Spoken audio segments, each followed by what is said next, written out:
لیکن دوستو اس سے بھی زیادہ تکلیف دہ بات یہ ہے کہ جو لوگ پھر ان واقعات کے ذمہ دار ہوتے ہیں، جنہوں نے بسم اللہ کی ہوتی ہے ایک طرح سے ان واقعات کی، جنہوں نے الزام تراشی کی ہوتی ہے، شروع کیا ہوتا ہے، کبھی ہم نے نہیں سنا کہ قانون نے ان لوگوں کے اوپر ہاتھ ڈالا ہے۔ بعض اوقات کچھ مطلب کہ جو ہمارے ملک کے بڑے طاقتور جو شرپسند عناصر ہیں، وہ بھی اس طرح کے واقعات میں ملوث ہوتے ہیں اپنی کسی نہ کسی شرپسندی کی وجہ سے۔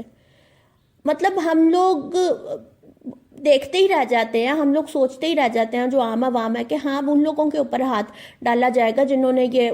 کسی مظلوم آدمی کو اس طرح مطلب کہ سزا دی یا نہ حق اس کو بے گناہ قتل کیا اس کا، اور اتنا بڑا الزام لگا کے اس کو قتل کیا گیا، تو اب یقیناً جو اس کے ذمہ دار ہیں ان کو قانون گرفت میں لے گا۔ لیکن قانون ایسے معاملات میں بالکل چپ ہے، آج تک ہم نے نہیں دیکھا کہ ان لوگوں پہ ہاتھ ڈالا گیا۔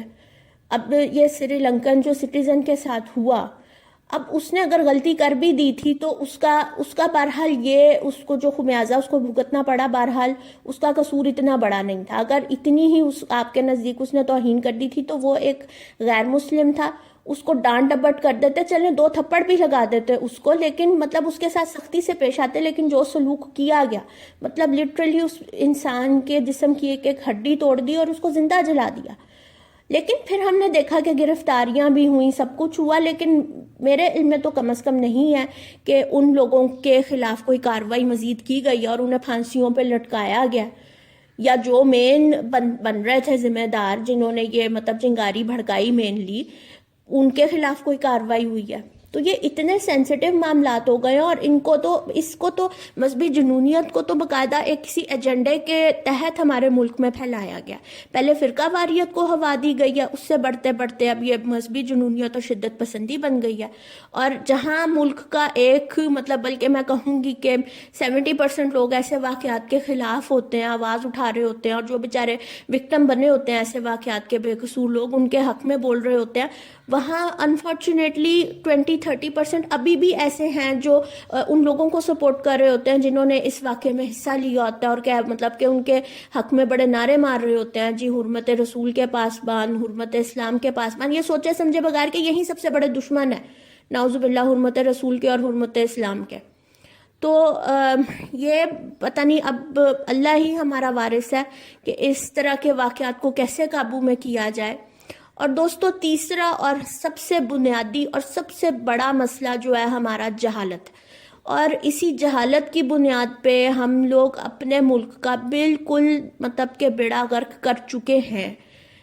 جہالت یہ تو فخریہ ہم جیسے نسل در نسل لے کے چل رہے ہیں، جہالت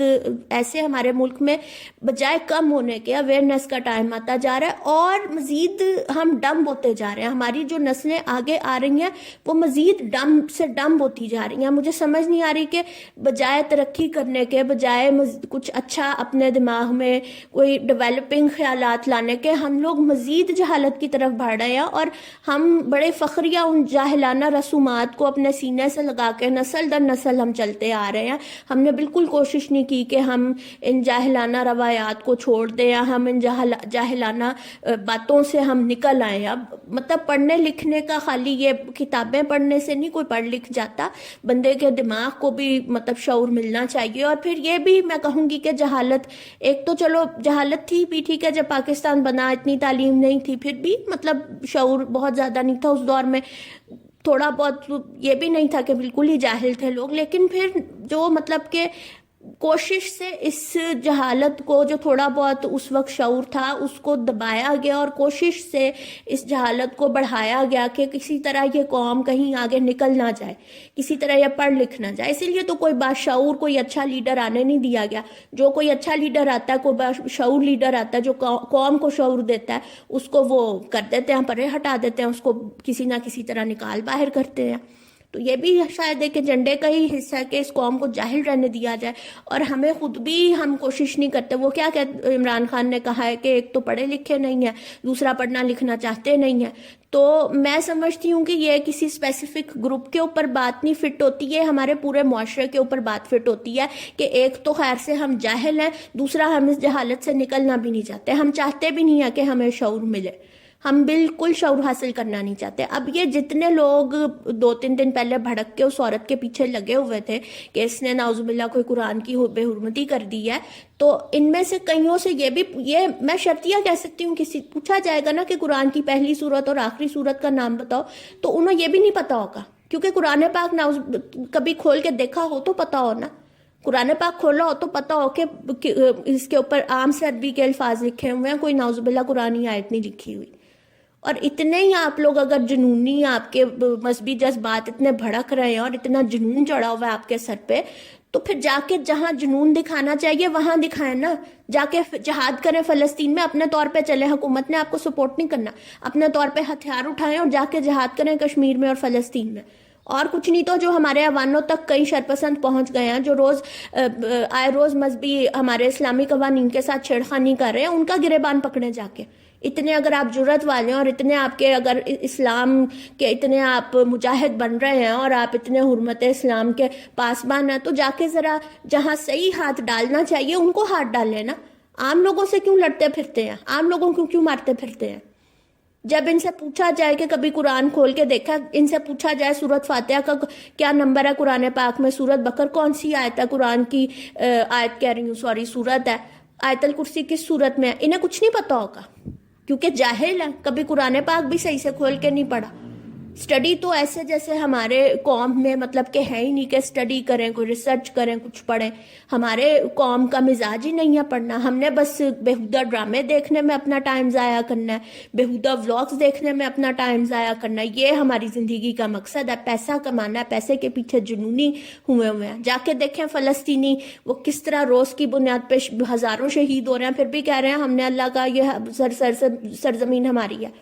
ہمارے جیسی قوم ہوتی آدھی سے زیادہ نے تو ویسے ہی بھاگا نہ تھا وہاں سے کہ تم لوگ جانو تمہاری زمین جانے، ہم تو نکل رہے ہیں یہاں سے. جو کوئی تھوڑے جیدار رہ جاتے وہیں بیچارے جہاد کرتے رہتے وہاں پہ. تو یہ تو ہمارا حال ہو چکا ہے. تو آپ کس منہ سے کہتے ہیں کہ آپ بڑے کوئی اسلام کے کوئی بڑے محافظ بنتے ہیں؟ کیا کہتے ہیں آپ اپنے آپ کو، کیا سمجھتے ہیں؟ کبھی قرآن کھول کے دیکھا ہو تو پتا ہونا کہ قرآنی آیات کا کیا مطلب، کس طریقے سے قرآنی آیات لکھی ہوئی ہیں، کیونکہ قرآن پاک کی گرامر تھوڑی سی مختلف ہے عربی زبان کی نسبت. اس پوائنٹ پہ میں دوستو اپنی خواتین بہنوں سے بھی ریکویسٹ کروں گی کہ ہر چیز بطور فیشن اپنانا ضروری نہیں ہے. آپ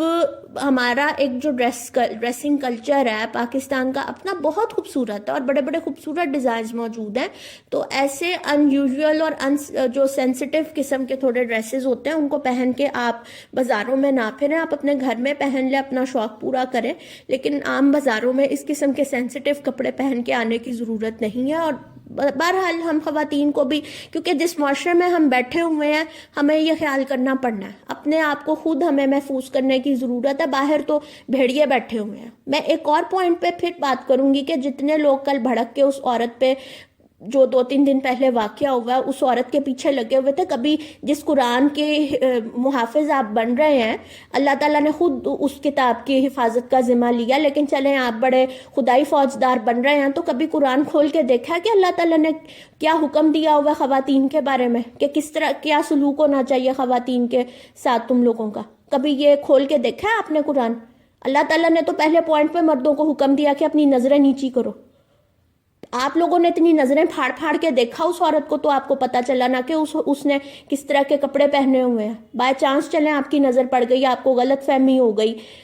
آپ ایک دفعہ جا کے پوچھ لیں اس عورت سے، خاتون آپ نے کیا پہنا ہوا ہے، ہمیں غلط فہمی، یا کسی اور اپنے قریبی عورت ہے اس سے کہہ دیں کہ آپ ذرا یہ پوچھیں ان خاتون سے انہوں نے کس طرح کا لباس پہنا ہوا ہے. آپ جناب چل پڑے ہیں کسی خاتون کے پیچھے ڈنڈا اٹھا کے کہ بس جی ہم نے تو اس کو اب اللہ معاف کرے مار دینا جان سے، اس نے تو کون سی بے حرمتی کر دی ہے.